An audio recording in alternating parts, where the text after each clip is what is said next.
Welcome everyone, this is Tarun Lawat. Welcome to one more lecture of Tarun Lawat Physics. Today we are going to study one more topic of chapter number 2, that is potential and capacitance.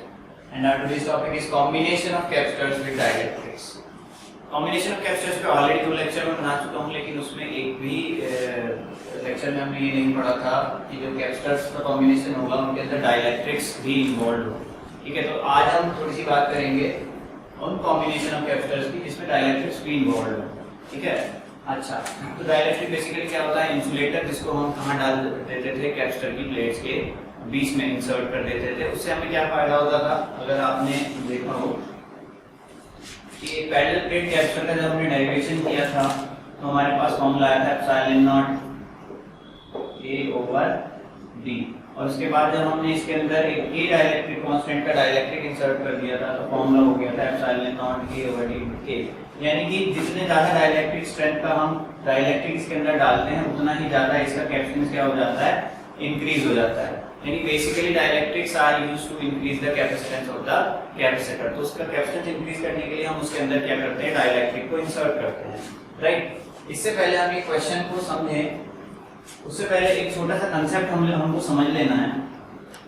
वो concept क्या है? देखो, हमारे पास capacitor का एक formula है C = Q/V, right. अब अगर कैपेसिटेंस घटे या बढ़े तो उसमें दो फैक्टर्स इन्वॉल्व हैं, चार्ज और potential, right. Let's suppose if C is doubled, capacitance क्या हो गया? डबल हो गया, है ना। कैपेसिटेंस क्या हो गया? डबल हो गया, और वोल्टेज में कोई बदलाव नहीं आया है। ठीक है, वोल्टेज क्या है? कांस्टेंट। देखो, कंडीशन बता रहा हूं मैं आपको, कंडीशन समझ लो कि अगर लेट्स सपोज कैपेसिटेंस बढ़ गया, डबल हो गया, हम कह रहे हैं कैपेसिटेंस जो है डबल हो गया, राइट। कैपेसिटेंस क्या हो गया? डबल हो गया। तो कैपेसिटेंस को चेंज करने में दो फैक्टर्स इन्वॉल्व हैं, Q/V, है ना। और मैं कह रहा हूं वोल्टेज में कोई बदलाव नहीं आया है, तो कैपेसिटेंस डबल तभी हो सकता है जब चार्ज क्या हुआ हो? डबल हुआ हो। जब चार्ज क्या हुआ हो? डबल हुआ हो, है ना। It means charge is double. दूसरी बात कर लेते हैं कि अगर C डबल हुआ है, कैपेसिटेंस क्या हुआ है? डबल हुआ है, और चार्ज में कोई बदलाव नहीं आया है ना। कैपेसिटेंस क्या हुआ है? डबल हो गया, लेकिन चार्ज में उसके कोई बदलाव नहीं आया है। तो इसका मतलब पक्की बात है वोल्टेज क्या हो गई होगी? हाफ। वोल्टेज क्या हो गई होगी? हाफ। वोल्टेज अगर हाफ करोगे तो हाफ 2 कहाँ आ जाएगा? ऊपर आ जाएगा। इसका मतलब पूरी की पूरी वैल्यू क्या हो जाएगी? कैपेसिटेंस की क्या हो जाएगी? इंक्रीज हो जाएगी, है ना। इसका मतलब क्या है? It means voltage is half, है ना, हाफ। तो ये बातें उल्टी भी हो सकती है ना, अगर कैपेसिटेंस हाफ हो जाए, है ना, तब क्या चीजें किस तरीके से चीजें वर्क करेंगी, तो इसके वाइस वर्सा हम समझ सकते हो, है ना। एक बार फिर से समझो, कैपेसिटेंस का हमारे पास फॉर्मूला क्या है? Q/V, right. अब मैं कह रहा हूं कैपेसिटेंस डबल हो गया, कैपेसिटेंस क्या हो गया? डबल हो गया, ठीक। कैपेसिटेंस डबल हो गया और वोल्टेज में कोई चेंज नहीं आया है, वोल्टेज में कोई चेंज नहीं आया है। इसका मतलब चार्ज डबल हुआ होगा तभी तो कैपेसिटेंस की वैल्यू डबल हुई, ठीक। दूसरी बात बोल रहा हूँ, कैपेसिटेंस डबल हो गया लेकिन चार्ज में कोई चेंज नहीं आया है उसके, तो इसका मतलब वोल्टेज क्या हो गई होगी? हाफ हो गई होगी, तभी कैपेसिटेंस क्या हो पाएगा? डबल हो पाएगा। समझ में आई बात? ठीक है, इस फंडे को यूज करते हैं और इस फंडे को यूज करके इस न्यूमेरिकल को हम अटेम्प्ट करते हैं, राइट।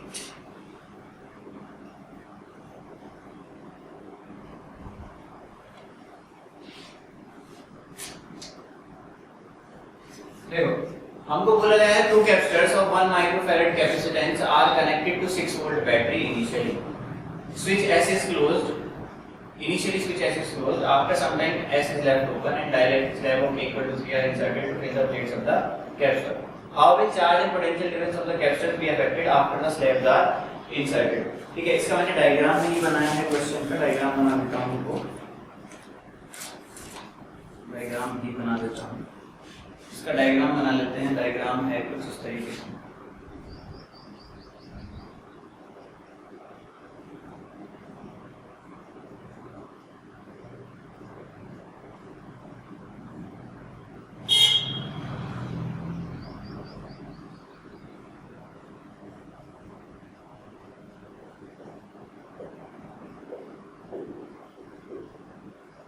देखो तो इस तरीके से हमको डायग्राम दिया हुआ है, ये दो कैपेसिटर्स हैं, यहाँ पे एक स्विच एस है, 6 वोल्ट की बैटरी से कनेक्ट है, और हमसे क्या बोला गया है, initially switch S is close, यानी कि स्विच एस को हमने क्लोज कर रखा है, यानी कि दोनों के दोनों क्या है 6 वोल्ट की बैटरी से कनेक्टेड है, यानी कि ये सर्किट भी ऑन है। जैसे स्विच एस को आप क्लोज करोगे यानी इसको जैसे यहाँ कनेक्ट करोगे तो इसमें भी क्या होगा, चार्ज आ जाएगा बैटरी से, है ना। ठीक, तो initially switch S is close. तो पहले बात कर लेते हैं इनिशियल कंडीशन की, when switch S is close. ठीक है, तो इनिशियल कंडीशन की बात करते हैं।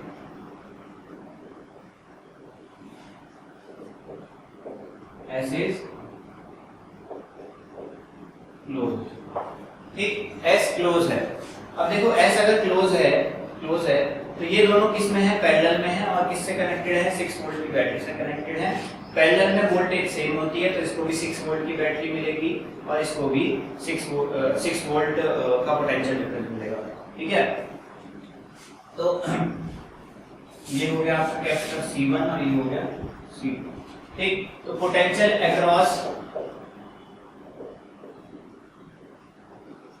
C1 and C2 is 6 volt, है ना। और चार्ज की बात कर लेते हैं। Charge stored in C1 and C2, charge कितना हो जाएगा, देखो चार्ज हम कैसे निकाल सकते हैं, चार्ज का फॉर्मूला क्या होता है, Q is equals to CV, तो Q1 का फॉर्मूला हो जाएगा C1V1, Q2 का फॉर्मूला हो जाएगा C2V2। तो C1 इसका कितना कैपेसिटेंस है, 1 माइक्रोफैरड, तो 1, और वोल्टेज कितनी है इसके अक्रॉस 6, फिर हो जाएगा 6 माइक्रो कूलम Q1, और सिमिलरली Q2 भी कितना आ जाएगा 1 × 6 माइक्रो कूलम, राइट। ओके, है ना। तो इनिशियल कंडीशन हमने बात बता दी। उन्होंने बोला after some time S is left open, S को ओपन कर दिया और dielectric slab of K = 3 are inserted to fill the plates of the capacitor, यानी इसके अंदर दोनों के अंदर क्या डाल दिया हमने, डाइलेक्ट्रिक स्लैब डाल दी। उसके बाद चार्ज और पोटेंशियल डिफरेंस कैसे अफेक्ट होंगे ये बताना है। ठीक है, तो पढ़ लेते हैं बात फाइनल कंडीशन।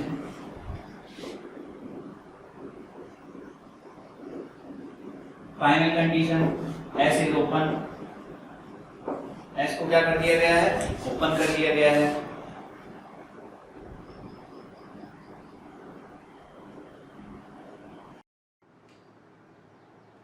है ना। S को ओपन कर दिया गया है, तो बात कर लेते हैं। देखो अब जब S को ओपन कर दिया तो ये तो डिस्कनेक्ट हो गया है बैटरी से, लेकिन ये स्टिल कनेक्टेड है बैटरी से। ये क्या है, बैटरी से कनेक्टेड है। ठीक, तो अगर ये बैटरी से कनेक्टेड है तो इसकी वोल्टेज पे कोई फ़र्क नहीं पड़ेगा, क्योंकि इसको लगातार 6 वोल्ट की बैटरी वोल्टेज सप्लाई हो रही है। तो V1 कितना हो जाएगा, V1 = 6 वोल्ट, V1 कितना हो जाएगा 6 वोल्ट। Q1 कितना हो जाएगा, Q1 चार्ज कितना होगा इसके अंदर, देखो Q1 की वैल्यू कितनी हो जाएगी, अच्छा C1 की बात कर लेते हैं। C1 की वैल्यू कितनी हो जाएगी, C1 की देखो इसके अंदर हमने क्या स्टोर कर दिया है, इसके अंदर हमने क्या स्टोर कर दिया है, देखो सॉरी इसके अंदर हमने डाइलेक्ट्रिक डाल दिया है जिसकी वैल्यू क्या है 3, जिसकी वैल्यू क्या है 3, राइट। अब अगर इसके अंदर 3 डाइलेक्ट्रिक कांस्टेंट 3 का एक डाइलेक्ट्रिक स्लैब डल गया है तो इसका मतलब इसका कैपेसिटेंस 3 टाइम्स इंक्रीज हो जाएगा। ठीक है, तो कैपेसिटेंस कितना हो गया, तो C1 डैश हो गया आपका 3 times of C1, C1 dash कितना हो गया 3 टाइम्स ऑफ C1, है ना। या सीधा ये लिख देते हैं कि since capacitance is increased 3 times, 3 times capacitance increase हो गया, वोल्टेज में कोई डिक्रीज नहीं आया है ना, वोल्टेज में कोई डिक्रीज नहीं आया है। देखो वही वाला फंडा, C = Q/V, capacitance 3 times increase हो गया है, वोल्टेज में कोई चेंज नहीं आया है, तो ज़रूर चार्ज में क्या चेंज आया होगा, चार्ज 3 टाइम्स इंक्रीज हो गया होगा। ठीक है, तो चार्ज इज इंक्रीज्ड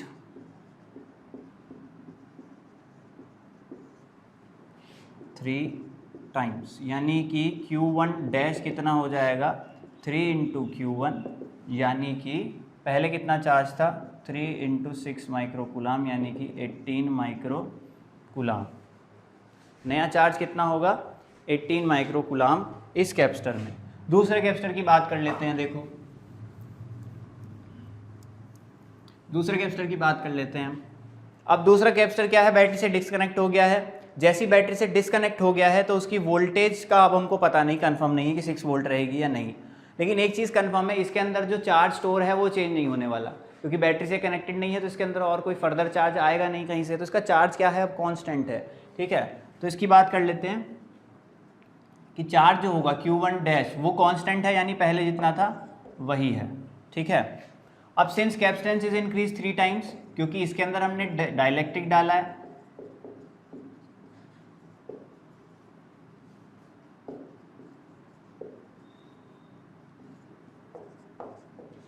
इसके अंदर हमने क्या डाला है डाइलेक्ट्रिक, तो इसका कैपेसिटेंस कितने टाइम्स इंक्रीज हो गया है 3 टाइम्स इंक्रीज हो गया है। 3 टाइम्स कैपेसिटेंस इंक्रीज होने का मतलब क्या है, देखो चार्ज में तो कोई बदलाव आया नहीं, कैपेसिटेंस तब भी 3 टाइम्स इंक्रीज हो गया, यानी वोल्टेज क्या हुई होगी 3 टाइम्स डिक्रीज हुई होगी, यानी हम लिख देते हैं वोल्टेज इज डिक्रीज्ड 3 टाइम्स। तो जो नई वोल्टेज है हमारे पास V2 डैश कितनी हो जाएगी V2 अपॉन 3, यानी कि पहले वोल्टेज कितनी थी, पहले 6 वोल्ट थी इसके पास, यानी 6 अपॉन 3 यानी कि 2 वोल्ट। राइट, तो इस तरीके से हम थोड़ा सा दिमाग लगा के इन क्वेश्चंस को क्या कर लेते हैं, सॉल्व कर लेते हैं। Right, okay.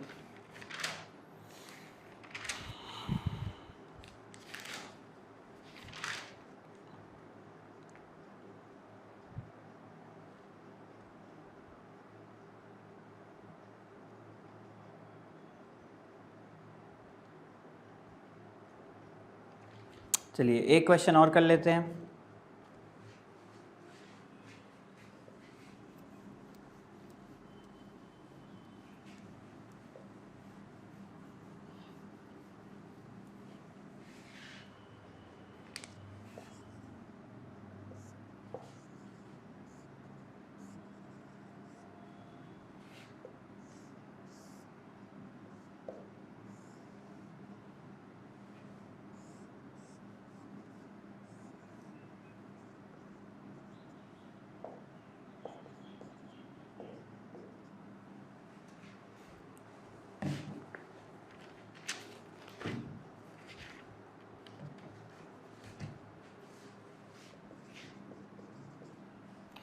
हमारा क्वेश्चन है find charge stored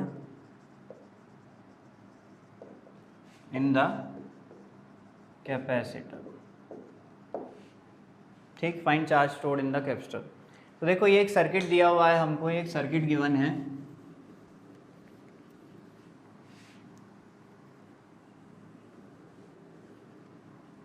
circuit given है और देखो बोला है इसमें कितना चार्ज स्टोर होगा, तो इसका कैपेसिटेंस तो हमको पता है और Q का फॉर्मूला क्या होता है CV, तो हमको C तो पता है, V पता करना है, यानी इसके अक्रॉस पोटेंशियल डिफरेंस कितना होगा ये हमको पता करना है। तो इसके अक्रॉस पोटेंशियल डिफरेंस कितना होगा, जितना इसके अक्रॉस होगा, इस रेजिस्टेंस के अक्रॉस होगा, क्योंकि ये दोनों पैरेलल में हैं और पैरेलल में क्या चीज़ सेम होती है, वोल्टेज। तो अगर मैं इसका पोटेंशियल डिफरेंस इसका वोल्टेज पता कर लूँ तो मुझे इसका वोल्टेज पता लग जाएगा। अब इसका वोल्टेज हम कैसे पता करेंगे, देखो आप थोड़ी देर के लिए मान लो कि ये डिस्कनेक्टेड है ना, यहाँ पे ये कनेक्टेड है ही नहीं।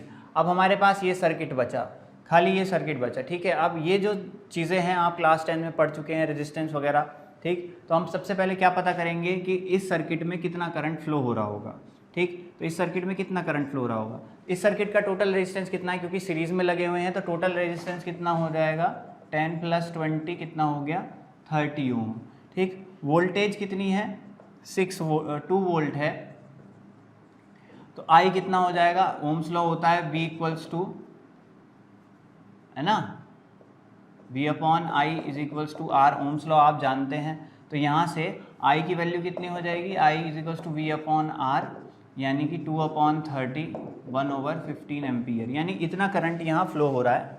कितना करंट यहाँ फ्लो हो रहा है? I is equal to 1/15 ampere, इसके थ्रू भी फ्लो हो रहा है और इसके थ्रू भी कितना करंट फ्लो हो रहा है सर्किट में? 1/15 एम्पियर का करंट फ्लो हो रहा है। अब देखो इस रेजिस्टेंस की बात करें, इस रेजिस्टेंस का वोल्टेज हम कैसे निकाल सकते हैं? V equals to I R लगा के।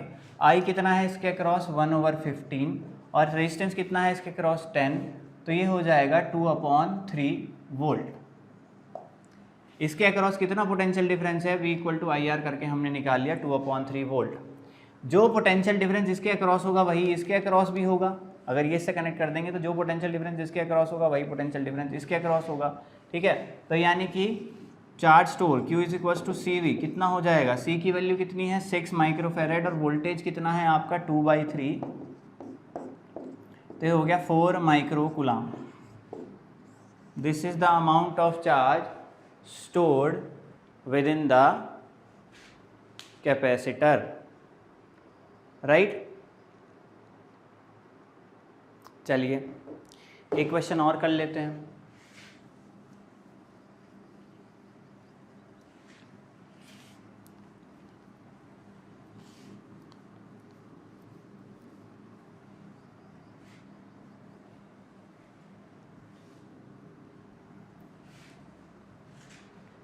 एक क्वेश्चन और करते हैं।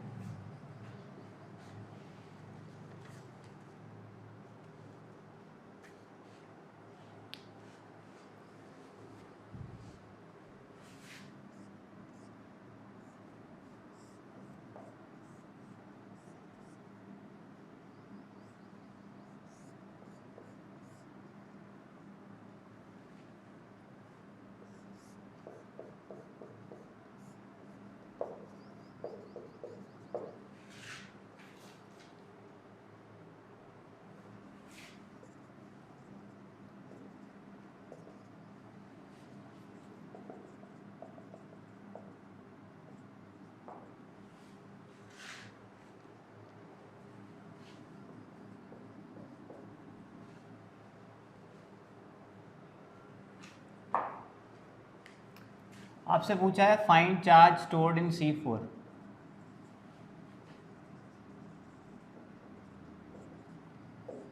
फाइंड चार्ज स्टोर्ड इन C4, ठीक है, कितना चार्ज इसके अंदर स्टोर हुआ है। ठीक है, और एक चीज़ और लिख लेते हैं, find net capacitance of the circuit.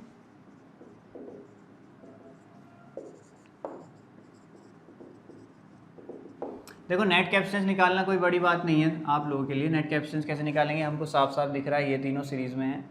Series में हम फॉर्मूला लगा देंगे, ठीक है, 1/C1 + 1/C2 + 1/C3। तो ये 15 ये 15 ये 15 सॉल्व होके हो जाएगा 5। ठीक है, यानी कि ये सॉल्व होके 5 हो जाएगा और फिर 5 और 15 किस में आ जाएंगे? पैरेलल में आ जाएंगे। उनको हम सॉल्व कर लेंगे तो फाइनली हमारे पास क्या आ जाएगा? नेट कैपेसिटेंस आ जाएगा। लेकिन देखो C4 में चार्ज निकालना है, बहुत ईजी है। इसके लिए हमको नेट कैपेसिटेंस निकालने की भी ज़रूरत नहीं है। फाइंड चार्ज स्टोर्ड इन C4। देखो क्या होगा, ये चीज़ और इतना पार्ट पैरेलल में है ना, ये वाला पार्ट और ये वाला पार्ट एक दूसरे के साथ पैरेलल में है। पैरेलल में क्या चीज़ सेम होती है? वोल्टेज सेम होती है। तो इसके अक्रॉस भी 100 वोल्ट होगी और इस पूरे के अक्रॉस भी 100 वोल्ट होगी। अब इसके अक्रॉस कितनी पोटेंशियल है ये हमको पता लग गई है, 100 वोल्ट। तो इसके अक्रॉस चार्ज कितना हो जाएगा? Q is equals to CV। C कितनी है? C है इसकी 15 माइक्रोफेरेड और वोल्टेज कितना है इसका? 100, यानी ये हो गया 1500 माइक्रो कूलम, राइट। तो देखो ऐसे सिचुएशंस को पहचानना भी आपको आना चाहिए, जहाँ हमको ज़्यादा कैलकुलेशंस करने की ज़रूरत पड़ती ही नहीं, हम पहले ही निकाल लेते हैं कि किस चीज़ की क्या वैल्यू है, राइट। चलिए आगे बढ़ते हैं।